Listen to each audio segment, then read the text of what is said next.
This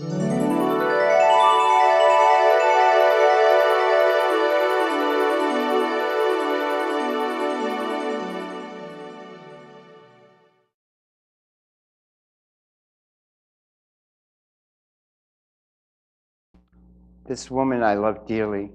I've gone to her for the times when my ego was in doubt whether I should be doing this kind of work or not.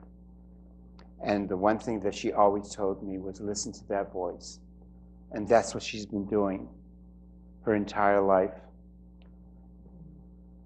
She's moved from being a corporate manager to a minister, a senior minister in a church. And then Spirit is talking to her. She's listening to those voices. And now she's a spiritual mystic on a new path. Remember, I asked her, so what is your talk title? I need to have a talk title. That's my ego. You know, I got to put it on the web. I got to get people, you know, to really, you know, respond and come see you. And she says, I'm just Christina. And I trust Spirit. And that's inspirational for me, is to just trust Spirit. So let's welcome Sacramento Soul Talks. Is so proud to present Christina.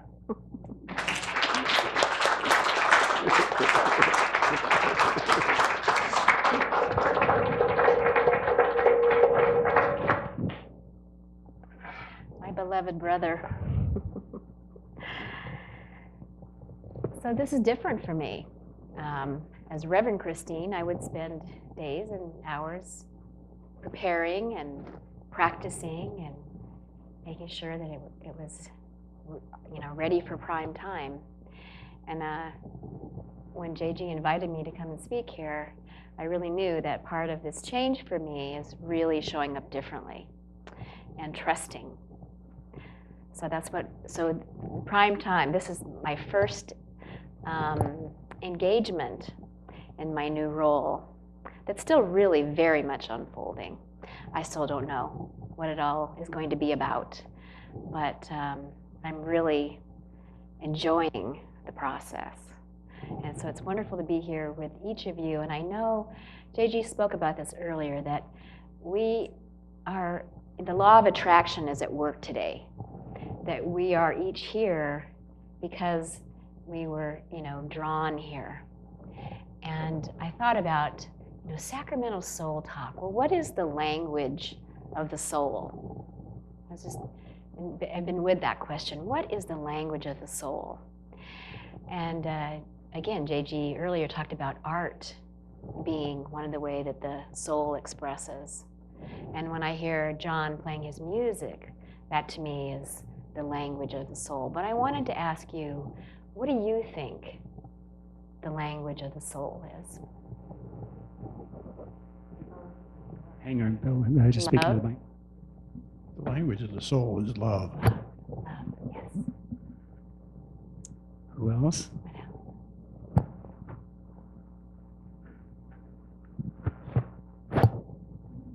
I think the language of the soul is gratitude. Yes. Because I can't always feel love, but I can make myself feel gratitude. Yes. Very wise. Acceptance. Acceptance. Yes.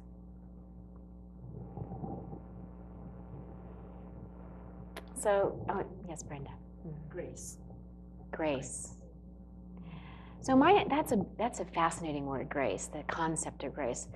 You know, my understanding of grace is when we are moved from one state of awareness to another without doing the work. It's like we're just, you know, by God or spirit or divinity or whatever your belief is, that you are moved without having to, you know, do the karmic work or the spiritual work. It's a beautiful, beautiful gift.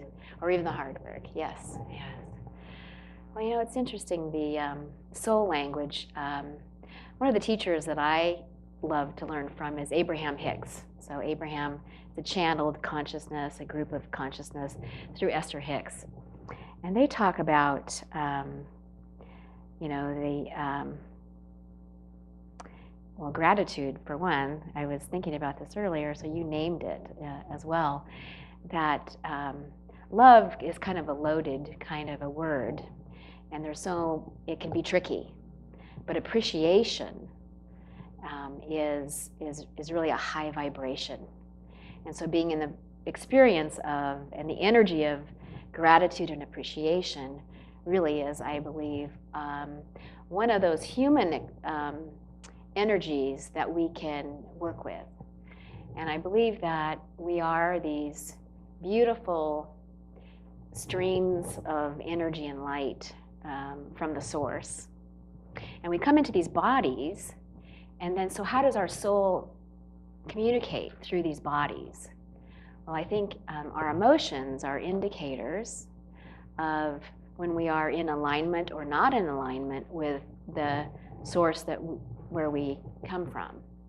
And so our emotions then can tell us if there's work to do to get back into alignment with source. So when I think about these soul talks, we get to come together and explore all these wonderful ideas and concepts and this juicy experience of being in a body. I think the soul loves to be in this body, you know, to get to experience things through our senses, because the senses are just decoder information of energy, right? So we get to be in this body, we get to hear beautiful music, we get to see beautiful artwork, we get to, you know, we have this sense, this touch that we can feel, you know, the velvety feeling of water and our, you know, our own spacesuit that we're in, our own skin, or that of our beloveds, and in the spiritual world, we don't get to have those experiences. So here we are, souls in a body, and so our soul talk can take all those expressions, and we get to enjoy those together.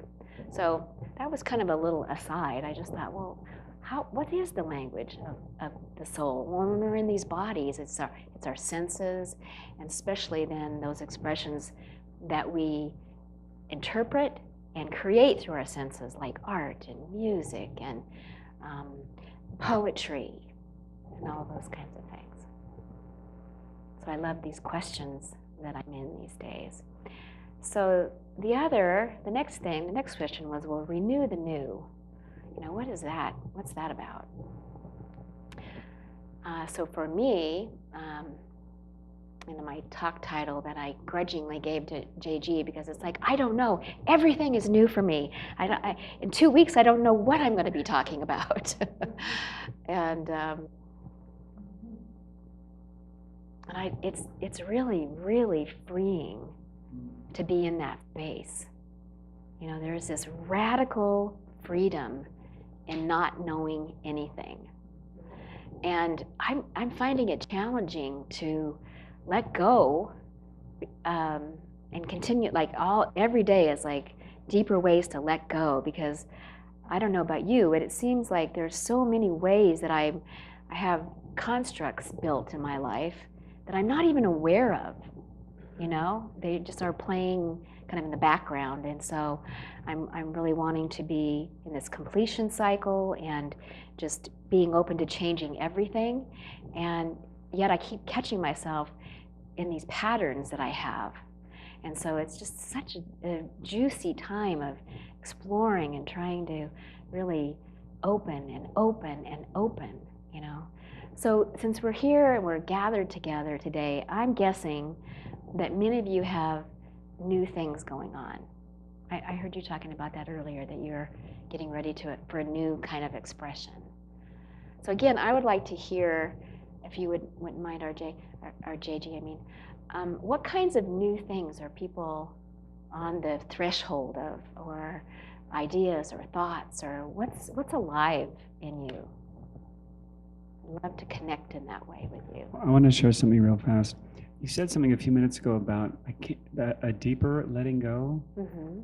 and that really worked with me. This whole notion that there always seems to be something that's emerging. Mhm. There's always something that's emerging, and a lot of times the things that are emerging are the things that give me the most fear or the most distress. So that's always waiting for me, and it's when I'm ready. So recently too, I've been going through some deep, deep allowing, where I'll go up in the bedroom and just spend a couple of hours or hours on my own and just, it reminds me of those silent retreats that people go on and sit with themselves in silence for like a couple of days. And I've been spending a lot of time by myself in these emotions of whether it's grief, even anger and things. So I guess to me it's making peace with the yuck. Yeah. Yes, yes. Yeah. That's a good question that you're asking everyone. For me, recently, I've had this realization that I limited myself and thought I can't be successful in my career and have a loving partnership. And so what I'm allowing is both. Wonderful. Yeah, and so just connecting both. In fact, they can help each other. Mm-hmm. Yeah, so letting go of that condition that you had created. Yeah, and allowing grace. And allowing that grace. I don't want to work that much more for it. Yes, yes. And the conditions are these things we look around us and we really believe they're true, but they're really just a spent vibration. What's true is that we're always creating something new, and yet we tend to want to look at what's around us and believe that's what's real, but it's really just a spent vibration. Yeah, so thank you, Amina. What else? Lisa. It's interesting that this word grace has come up several times to me because at the beginning of the year, in the White Stone ceremony we did, my word was grace this year. And the word I gave up in the Burning Bull ceremony was time. And so as a musician who's fairly successful, you know, it's funny, you can be successful in one way and yet see all these other people who are successful in some other way that is really wonderful, and you think, oh, I'd like to be over there. So what's new for me now is in realizing that, okay, maybe that's not really who I am over there, even though I love it. Maybe it's reflecting part of who I am, and that I can allow that I'm who I am is, and what I've chosen to make in my life is really actually the best for me. And dissolving that box that's surrounding me, and it's allowing me to see the incredible variety and beauty and joy that comes from allowing myself to be just who I am. Yes. Because if not you, who? Who else is going to be you? There's only one of you ever in all time. And if you're not you, that expression will go unfulfilled. So thank you. Yes. Anyone else? Kelly. I have been gathering tools for the last 15 years in like energy medicine that I've used for myself and my family, and I'm getting this real push to offer, like to take it out. And it's really, there's a lot of charge there. Yeah, I feel it. But that's what's new for me. So can you tell me a little bit about the emotion, about what's going on? Can you share that? Not without getting more emotional. It's fear. Some fear. Yeah. And I was talking to Marge at the beginning, and we were talking about, and I was saying, I had heard recently, God doesn't call the qualified, God qualifies the called. Yeah. And so you get called and you say yes, and then you get qualified. And so I'm right in that space of saying yes, but feeling, but I'm not qualified. You know, that's the space I'm in. So can I ask this? So I hear the fear part, but there also sounds like there's some longing there, like maybe some kind of I'm guessing here, but some kind of knowing that you're responding to something that maybe has long been there, waiting Yes. patiently for you Yes. to be ready. Certainly. Yeah, yeah, Mhm. it's beautiful. Yeah. JG? I'd like to share that about 2 weeks ago, I walked up to Kelly and I said, Kelly, I'm really feeling like you're ready to give a soul talk. And I asked if you'd be ready to give a soul talk perhaps in the summer. And we talked about it. And Kelly said she does want to give a soul talk. She'll be talking in July. Lovely. Yes. Christina, JG in the back here. What was the defining moment for you that made you transition from being a senior minister into this wonderful mystic that's seated before us? Well, there's a long and a short answer to that. The most recent answer is I've been in the question for the last year or so about what's next. Just felt something kind of coming. And last fall, I was doing some healing work. You know, my body was kind of out of whack, and so I was seeing this wonderful healer friend of mine.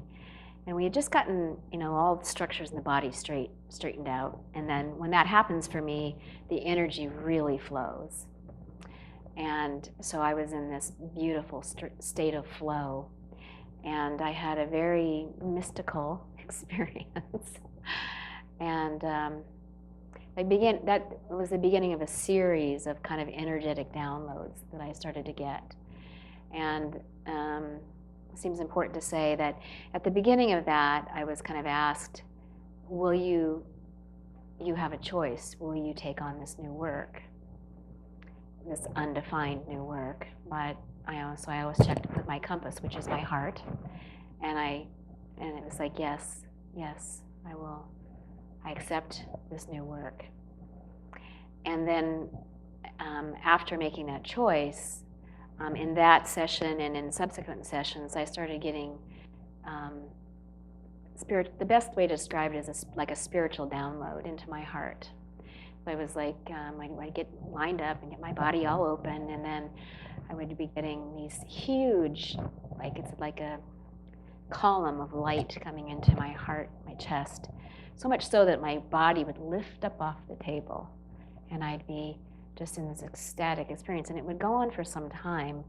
And I was just aware that it's like a new software and operating system being installed.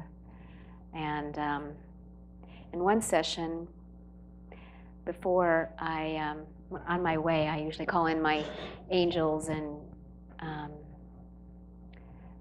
ascended masters and people that work with me from the other realms. And I had just been up at the Ananda Center, and so the teachers there are in my lineage of spiritual teachers. But at the top of that pyramid of those teachers is Jesus. And I was going to this healing session, and I thought, oh, I should call Jesus in. And I thought, oh, I can't do that. Like, he's a really busy guy, you know. He's omnipresent, Christine, you know, he can everywhere present all the time. So I said, okay. So I called Jesus into this session. And at one point during this session, I was in my emotional body and having this release. And my healer said, wow. And he didn't know anything about who I called in, although he sometimes sees the gang I arrive with. He said, wow, can you smell that? And I said, well, I'm in my emotional body right now. And then this huge waft of beautiful aroma filled the room. I could smell it. And he says, it's frankincense. And I'm like, okay, thank you for showing up, Jesus. Because to me, that's Jesus' calling card. You know, frankincense is one of the calling cards. So I had a series of these sessions, and then it just became clear that for me to take on the new work, that I would need to say goodbye to my existing work, which is a ministry that I love. I love, love, love. Spiritual Life Center, and I've been there 15 years in different leadership roles. But I knew that for me to do what I'm called to do next, it meant, releasing that role.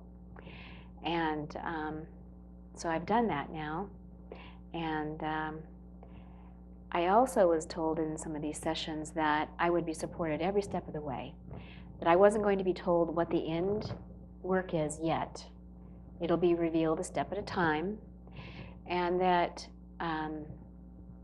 if I were to know where I was going, it might take me out of the steps I need to take, the work that I need to do to prepare myself for this next work. And I was thrilled to hear that. It's like you have all the support you need and you just take one step at a time. And I'm like, because I don't have to work hard, I don't have to think about it. So that was good news to me, really good news. So I recently just was up in Ananda and retreat again, and you mentioned some people go up and do, it's like, well, I just did that. So I just got back yesterday afternoon, and I'd gone up and I, was in silence. I did yoga, I meditated. I got to do those spiritual practices in an environment that I love. It's like I feel closest to God in nature. And you're up there in the forest, and right now at their most sacred part of their compound or village is the Crystal Hermitage, and that's where Paramahansa Yogananda and Swami Kriyananda, their remains are underneath this beautiful temple.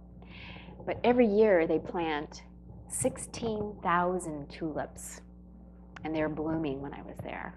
So I was walking in the tulips and taking photographs and just being in this beautiful place and in silence and meditation and just knowing this is my homework, right? I'm making, this is a good job. I'm doing my homework here in this place where I show up and my cells just vibrate with joy. I'm so happy to be there in this energy and in this place, and it's so beautiful. And we even had some rain, so it rained and I'm sitting in this little cottage next to the beautiful gardens, looking out into the forest. And as a blossoming mystic, let's talk about what is a mystic. So a mystic, I think the dictionary would say something like, it's someone through contemplation and surrender who is endeavoring to find unity with the absolute. In more simple terms, I think it's someone who loves to be in the experience of God, unity with God, or to be in the state of oneness. So while I was there, I had a few of those moments of oneness. So would you like to hear about one of them in particular? Okay. So it had rained, and it was morning, and the sun was coming through. I was sitting on this little deck looking out into the forest, and light was starting to stream through as the sun was rising. Light was streaming through, and I was very centered and peaceful because I'd already meditated and done yoga, and so my mind was calm and my body was, in alignment and open. And as I'm just gazing out into the trees and seeing the sun coming through the trees and just feeling fabulous, and then I notice there's a little breeze and some of the branches and leaves are starting to kind of shimmer.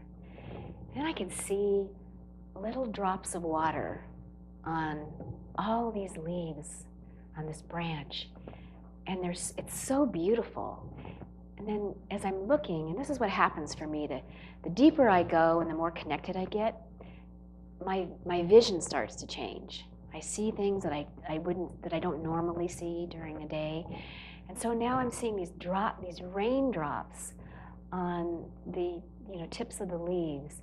And then I'm starting to see light, like rainbow light coming out from all these raindrops on these leaves.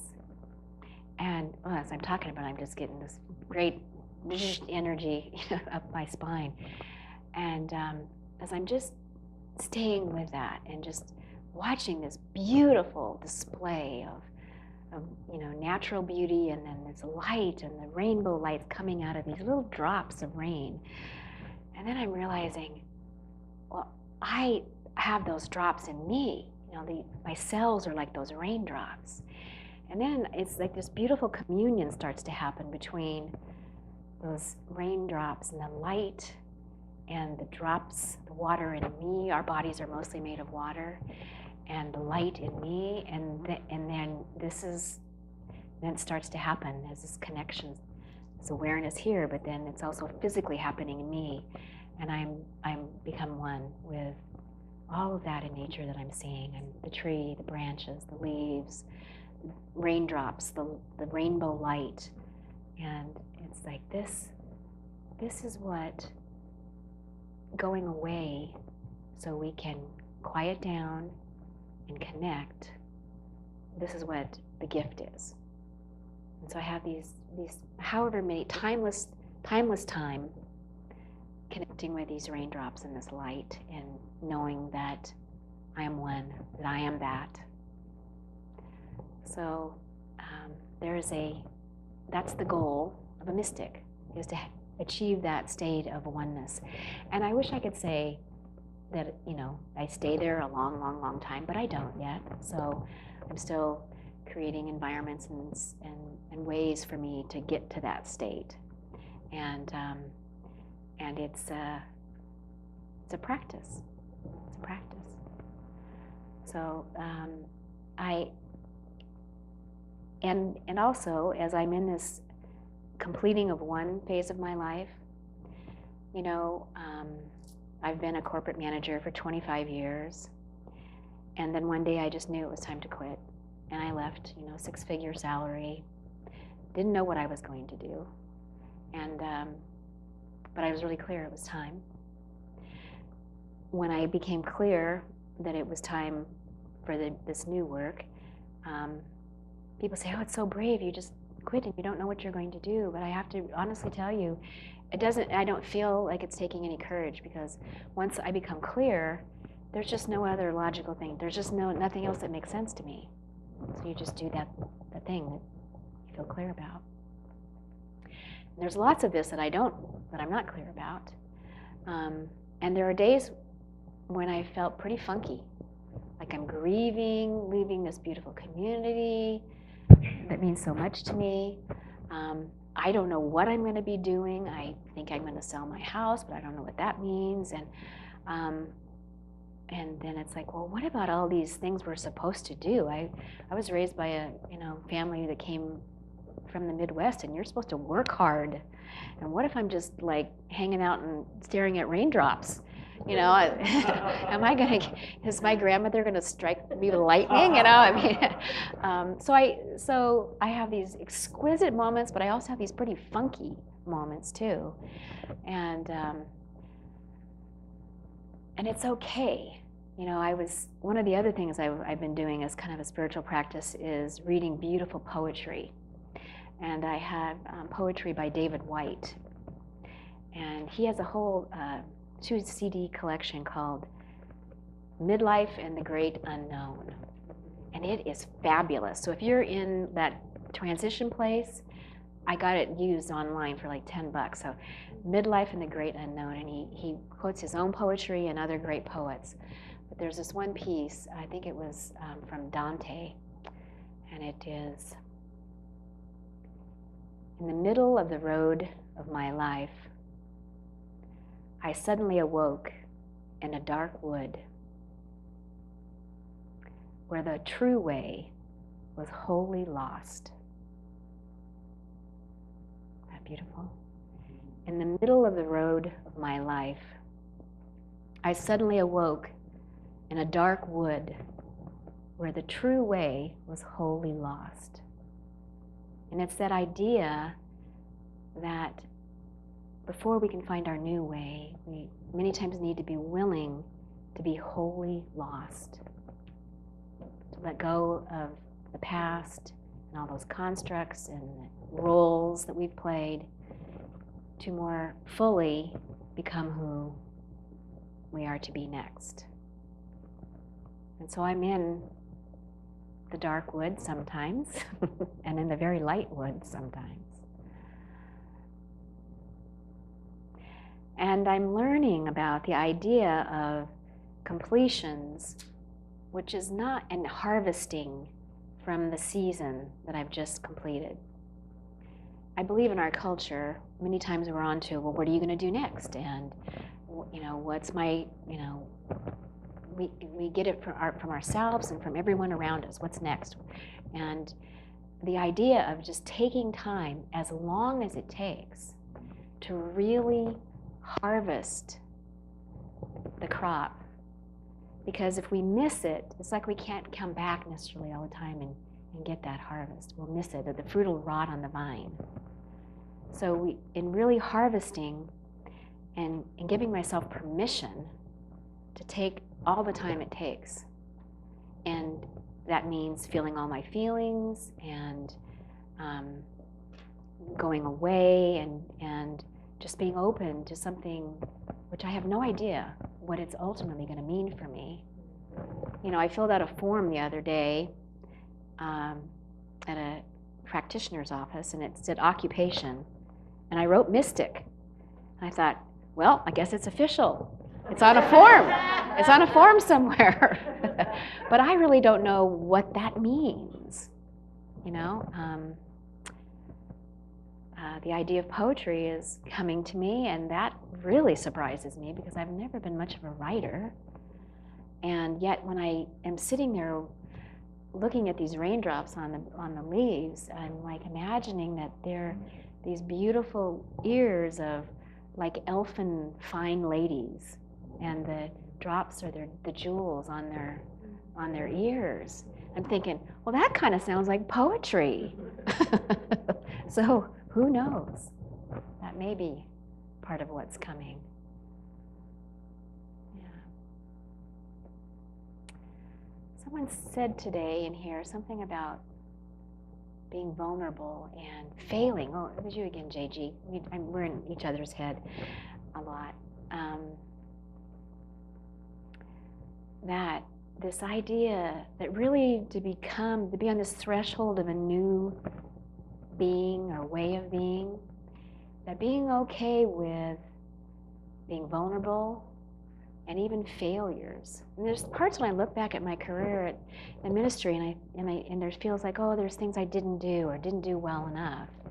And then just to be okay with that idea, that too is grist for the mill, you know. And again, that's an idea that I don't think has much support in our society. But yet I think of someone like President Abraham Lincoln, who failed so many times before he was elected president.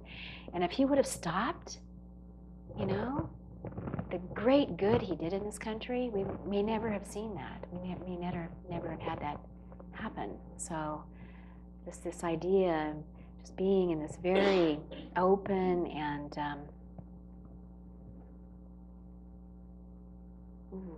vulnerable, being on this threshold, being comfortable with being in the dark,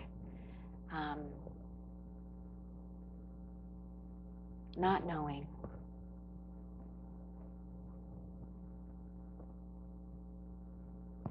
Because there's so much freedom in that. There's so much freedom in that. The shoulds all go away. Shoulds, coulds, would'ves, all that goes away.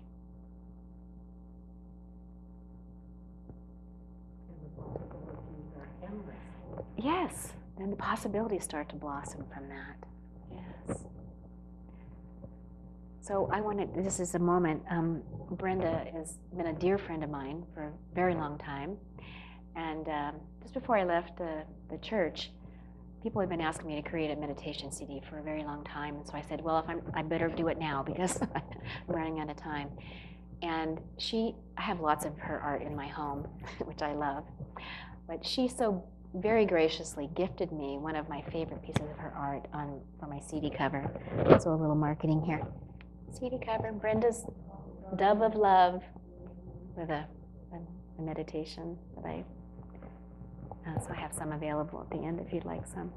But I just feel so blessed by this community, for my connection with my brothers, JG and RJ, and Brenda and her beautiful long, and many of you I've known in many different ways. And I do believe that we are not here by accident, as we say at Spiritual Life Center, that there is this connection. So I would love to know more about, if you have questions for me about my experience, or if there's more you'd like to just, if there's something you'd like to claim, if there's something you'd like to put out there, I would love to hear about it. Thanks, Christine. When I heard you were going to make a big change and leave the ministry, I remember thinking, because the word has been used today, well, that's outrageous. She's going to do that? So I just wanted to acknowledge you. For me, you're doing your outrageous dream. Thank you. Thank you.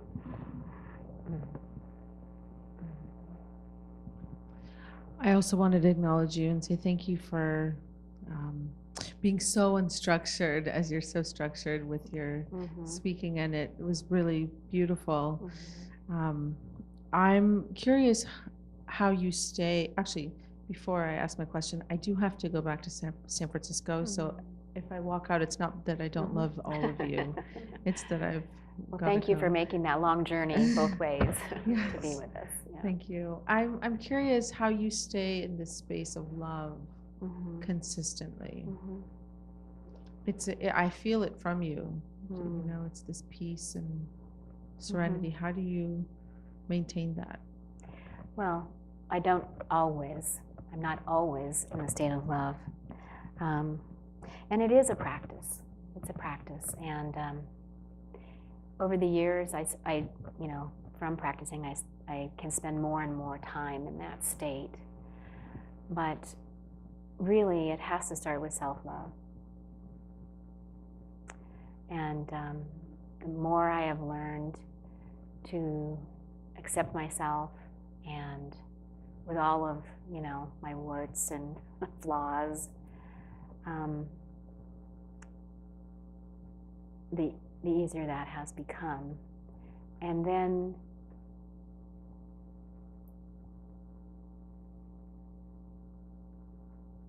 what I'm really getting into is the right thing to share is that I've really cultivated this heart connection and done some physical work with my heart. And so it's really become kind of like a little generator in my chest. And so it's a place it's like a touchstone. I can just go to my heart and then it just happens. I mean, there's more intelligence in our heart than in our brain. You know, heart math teaches all about that. And so I've been, that's an interesting thing to study, is the heart math work. But we have more brain cells in our heart than we do in our brain. And so this is a great resource. So even just putting your hand there. Yeah, I can see you doing that. Yeah. Yes, very, yes. Yeah, you're welcome, yes. Anyway, questions or something anyone wants to claim about their becoming? I want to say that I love your CD. Anybody who's interested in it, I use it as a guided meditation for myself in the morning. Thank you, Rob. I poured lots of love into that, just for you. Good.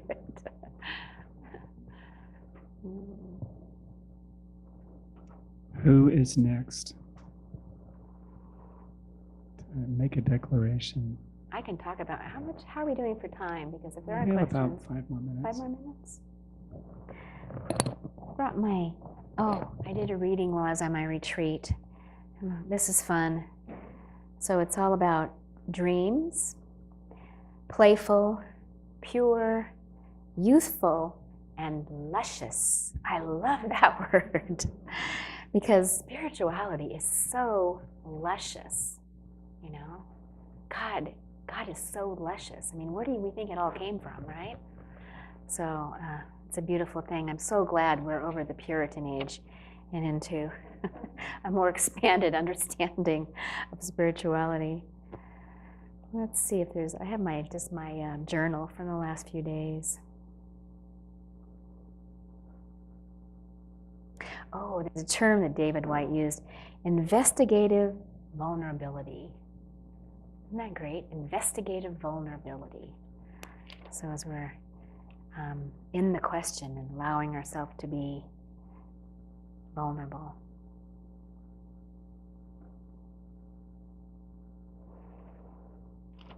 Yeah, I think we may have. I think I covered most everything in my. So what a beautiful. Do I, sir? Yes. Here we go. Right. About Abraham Lincoln. Abraham Lincoln's first love was a woman named Mary Gallagher, who died from typhoid fever. And there was a love letter that she sent to Abraham when he worked at the post office before he was contemplating law school. That love letter never got to him. But what it said was, because it was discovered much later, is to follow your heart. Yeah. And that you will, by following your heart, you will find your way to what is right, and wrong.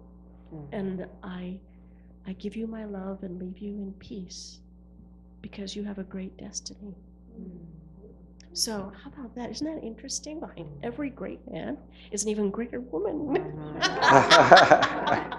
Just a bit of joy. Just a bit of joy. And it's, I guess why I say that is, we look at him as such a figure of righteousness and upright dignity and creating freedom, right? But in his time, he was so sad.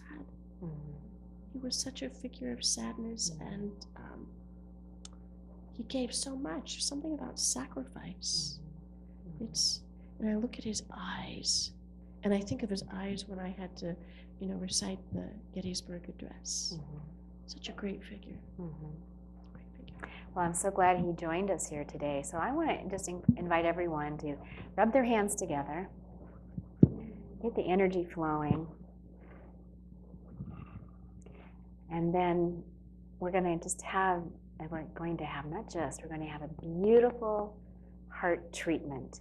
So I invite you to get that energy flowing and then put your hand on your heart. And I'm going to be just transmitting some beautiful love from my heart to yours. Just as much as possible, just open and receive. And really think about the energy of appreciation. Something that's really easy for you to appreciate. And feel that love and appreciation in that big, beautiful heart of yours.